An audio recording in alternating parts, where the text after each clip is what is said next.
আসসালামু আলাইকুম সবাইকে, পরিবার থেকে সহ সকলকে। আজকে সপ্তম দিন আমাদের নির্বাচনী প্রচারণার। আমরা 11 নম্বর ওয়ার্ড শেষ করলাম, ঢাকা 14 আসনের মিরপুরে।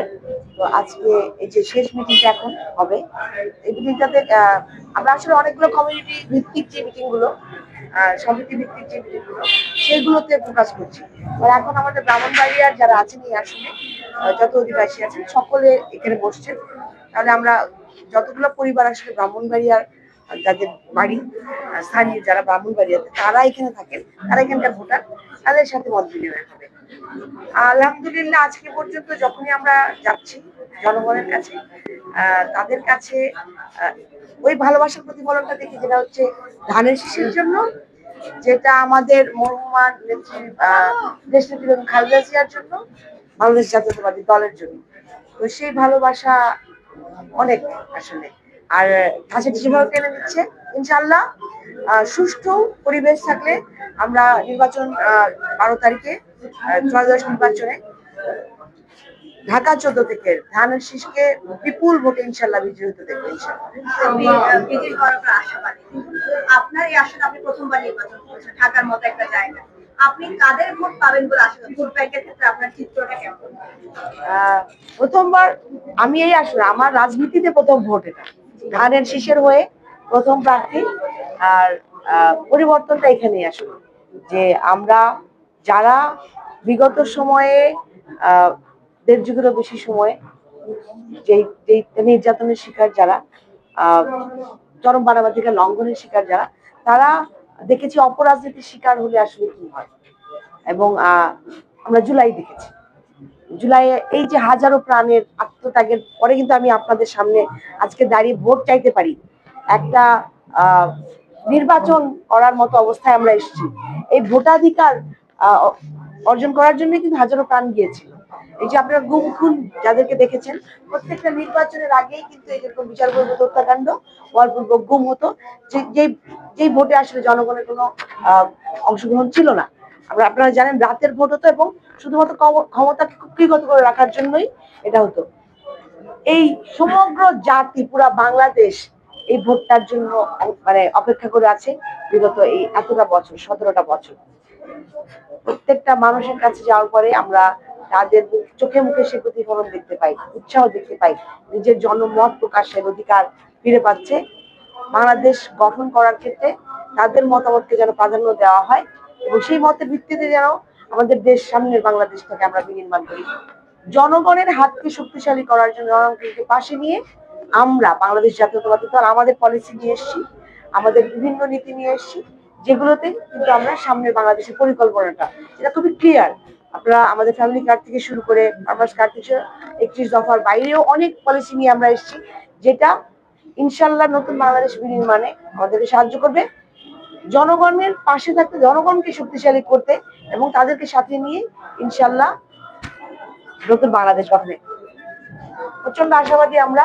মানুষের কাছ থেকে যে সাড়া পাচ্ছি, বাংলাদেশের পক্ষের শক্তি হিসেবে, দেশের স্বাধীনতা সার্বভৌমত্ব রক্ষার ক্ষেত্রে বাংলাদেশ জাতীয়তাবাদী দল মুক্তিযুদ্ধ ঘোষণার মধ্য দিয়ে জিয়াউর রহমানের যে শুরুটা হয়েছিল, যে প্রত্যাশায়, যে বাংলাদেশের প্রত্যাশায়, আমাদের মরহুমা দেশনেত্রী বেগম খালেদা জিয়া সারা জীবন তিনি আপোষ করেননি, লড়াই করেছেন আমাদের জন্য, আমাদের পাশে থেকেছেন, বাংলাদেশ গঠনের জন্য জনগণকে ছেড়ে যাননি, এবং তার আদর্শ নীতিকে ধারণ করে আমরা এগিয়ে যাচ্ছি। আমাদের চেয়ারম্যান জনাব তারেক রহমান এখন আমাদেরকে যেই নির্দেশনা এগিয়ে নিয়ে যাচ্ছেন, যে পলিসি নিয়ে এসছেন, যে ডিরেকশনে আমরা যাচ্ছি, ইনশাল্লাহ বাংলাদেশ গঠনে বাংলাদেশ জাতীয়তাবাদী দল সাকসেসফুল হবে।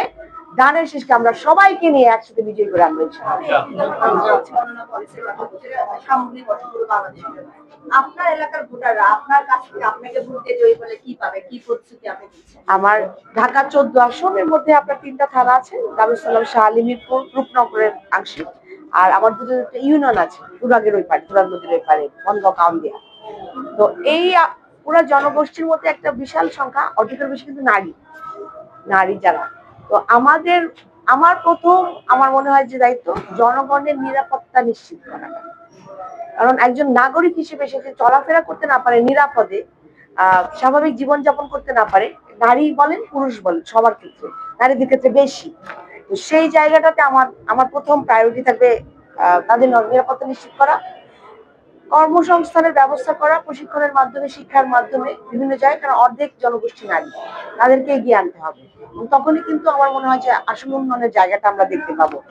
আরেকটা যেটা, সুরক্ষা নিশ্চিত করার জন্য কমিউনিটি লেভেলে কিছু সিকিউরিটি কাউন্সিল কমিটি গঠন করা দরকার ইমিডিয়েটলি, যারা কোঅর্ডিনেট করবে যেই যে জায়গাগুলোতে পর্যাপ্ত আলো নেই, যে যে জায়গাগুলোতে প্রতিবন্ধকতা হলে ইমিডিয়েট সিকিউরিটি যারা থাকবে প্রশাসনকে খবর দেয় যে, অর এলাকা ভিত্তিক যে সিকিউরিটি কমিউনিটি আমরা গড়ে তুলতে চাচ্ছি, আমাদের একটা প্ল্যান আছে, সেই প্ল্যানে যেন ইনশাল্লাহ তাদেরকে কাজ করানো যায়, ওইভাবে আমরা এগিয়ে যেতে চাচ্ছি। পাশাপাশি আমরা, আপনারা গ্যাস, বিদ্যুৎ, পানির মানে অনেক জায়গায় প্রাপ্যতা নাই, যেগুলোর অভাবে মানুষগুলো কিন্তু দুর্বিষহ জীবনযাপন করে প্রত্যেকটা এলাকাতে, সেই জায়গাগুলো নিশ্চিত করা। পাশাপাশি আমাদের যে রাস্তাঘাটগুলো এগুলোতে সাইড ড্রেনেজ ব্যবস্থা না থাকার কারণে এখনো সাফার করে, জলাবদ্ধতা হয়। এবং আপনারা জানেন যে শিক্ষা প্রতিষ্ঠানগুলো পর্যাপ্ত পরিমাণে তো নাই, আর শিক্ষা ব্যবস্থাও ততটা উন্নত না, যেটা আসলে এতগুলো সংখ্যা আমাদের শিক্ষার্থী যারা তাদেরকে সার্ভ করে। পাশাপাশি আমাদের স্বাস্থ্য সেবার মান খুবই অপ্রতুল, একটা স্বাস্থ্য ক্লিনিক বা স্বাস্থ্য সেবা কেন্দ্র কমপ্লেক্স কোথাও নাই, যেগুলো আছে সেগুলো সার্ভ করছে না আসলে। আর সত্যিকার অর্থে কাউন্টিয়া আর বনগাঁও যে ইউনিয়ন দুটো আমাদের আছে, ওইটা পুরোপুরি এখান থেকে আলাদা, একদম বিচ্ছিন্ন একটা জনগোষ্ঠী, শুধুমাত্র যোগাযোগ ব্যবস্থার জন্য। একটা ব্রিজের আকাঙ্ক্ষা তাদের প্রায় 17-18 বছরের, সেই ব্রিজটা আমাদের অবশ্যই প্রথমে করতে হবে তাদের জন্য। এবং এই যে নৌকা দিয়ে পার হওয়ার সময় অনেক বিপদের মুখেও তাদেরকে পড়তে হয়েছে, চিকিৎসার ক্ষেত্রে, শিক্ষার ক্ষেত্রে, সব ক্ষেত্রে।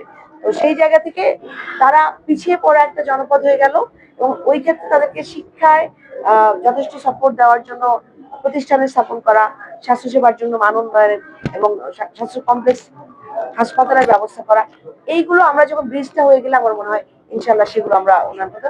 পাশাপাশি গতানুগতিক যে প্রকল্প, সরকারি যে প্রকল্পগুলো থাকে, কাজগুলো থাকবে, সেগুলো যেন চালিয়ে যেতে পারে নির্দ্বিধায়, নির্বিঘ্নে, সেগুলোই বাধাপ্রাপ্ত হয়।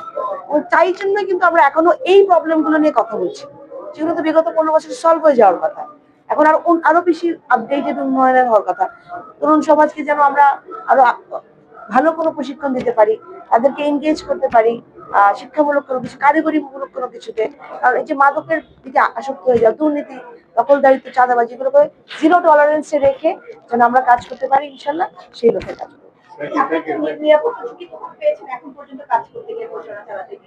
নিরাপত্তা ঝুঁকির জন্য আমার সাথে আমার ভাইরা থাকতে হয় সবসময়, কারণ হাতি ঘটনা, আমার ভাই, তার ঘটনাটা আপনাদের সামনেই হলো, এবং পরপর হচ্ছে কিন্তু কিছু কিছু ঘটনা। ল এনফোর্সমেন্ট এজেন্সি গুলো বলেন, আইনের শাসন যদি মানে জায়গায় থাকতো না, ইন প্লেসে থাকতো, তাহলে কিন্তু আমাদের এই প্রতিকূলতা গুলা, মানে প্রতিবন্ধকতা গুলা ফেস করতে হতো না, আশঙ্কা করতে হতো না যে আমার নির্বাচনী কাজের সময় আমার সিকিউরিটি নিয়ে আমাকে চিন্তা করতে হবে। ওই চিন্তাটা আসছে কারণ হচ্ছে আসলে রুল অফ ল ইন প্লেসে নাই। তো সেটা আমরা সবাই জানি। নির্বাচনটা খুব ইম্পর্টেন্ট, একটা শান্তিপূর্ণ সুস্থ পরিবেশে স্থিতিশীলতার মাধ্যমে ইনশিওর করতে হবে সকল নাগরিক যেন ভোট কেন্দ্রে যেতে পারে, তার ভোট দান করতে পারে, এবং এই জন্য নির্বাচন কমিশনের প্রশাসনকে যা যা পদক্ষেপ নেওয়া সেটা করতে হবে। কথা বলেছেন, এখন পর্যন্ত পদক্ষেপ নিয়েছে নির্বাচন সুষ্ঠু হবে বলে আমি আশাবাদী। আমাদের যেগুলো কিছু ইস্যু আইন শৃঙ্খলা জায়গা থেকে, যেটা কিছুদিন আগে আমাদের একজন কর্মীকে আমরা আহত, জখম হতে দেখেছি আমাদের দারুস সালামে, যেটা একেবারেই কাম্য না। এই রাজনীতি, অপরাজনীতি করতে কিন্তু আমরা এখানে আসিনি, এই চর্চার জন্য আমরা আসিনি। আরেকটা যেটা, এটা বিচার চাই, এটার ইফেক্টিভ অ্যাকশন চাই, তখনই আমরা বুঝবো যে রুল অফ ল কিন্তু প্লেসে আসছে। যতক্ষণ না হচ্ছে ততক্ষণ কিন্তু আমরা নিশ্চিত হতে পারছি না। পাশাপাশি সোশ্যাল মিডিয়াতে যে অ্যাসাল্ট গুলো করা হচ্ছে, এটা কিন্তু ব্যাপকভাবে বেড়ে যাচ্ছে, এবং এটাতে কি হয়, আমাদের জনগণের মধ্যে একটা কনফিউশন ক্রিয়েট হয়, জনভোগান্তি ক্রিয়েট হয়, এবং এই জিনিসটাকে বন্ধ করতে হবে। এটা আমরা নির্বাচন কমিশনকে বলেছি, বলছি, এটাকে মানে শক্ত হাতে দৃঢ় ভাবে এটা কন্ট্রোল করতে হবে। আদারওয়াইজ এই যে ব্যাপক জনগোষ্ঠীর মধ্যে অপপ্রচার, নারী প্রার্থী হিসেবে সোশ্যাল মিডিয়া অ্যাসেল্ট করা, এই জিনিসগুলো কিন্তু আমার মনে হয় বেড়েই যাচ্ছে, থামছে না, থামাতে হবে। ইলেকশন ইঞ্জিনিয়ারিং নিয়ে এখনো পর্যন্ত দিতে পারছি না, কারণ আমরা চাই স্বচ্ছ নিরপেক্ষ নির্বাচন হবে, প্রশাসনকে সেভাবে কাজ করতে হবে, তাদের সাথে আমাদের বৈঠক হচ্ছে এবং সেখান থেকে সবাই আশ্বস্ত করছে যে অবশ্যই যেন আহ, এমন কোনো কাজ না হোক, কোনো ঘটনার আম, আমরা ফেস না করি যেখানে আসলে মানে আমাদের কোনো ভোটার, কোনো নাগরিক কোনো প্রতিবন্ধকতার শিকার হবে কোনো ভোট কেন্দ্রে যে। আমার শেষ প্রশ্ন, আপনার এখানে বিএনপি পক্ষ থেকে বিদ্রোহী একটা দাঁড়িয়েছে, সেটা আপনার ভোটে কত প্রভাব ফেলতে পারে? আহ, একটা এটা ব্যক্তিগত চিন্তা, আর আমি যেহেতু বাংলাদেশ জাতীয়তাবাদী দলের হয়ে কাজ করছি, ধানের শীষের হয়ে কাজ করছি, তো আমার মনে হয় জনগণ, মানুষের ভালোবাসা, ধানের শীষের প্রতি ভালোবাসা, সেটা ডিফারেন্ট লেভেলের। তো আমার মনে হয় সেটা নিয়েই আমরা এগিয়ে যাচ্ছি।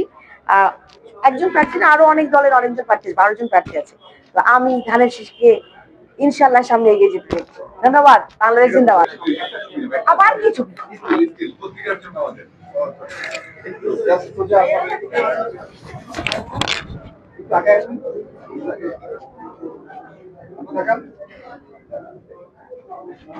ক্যামেরা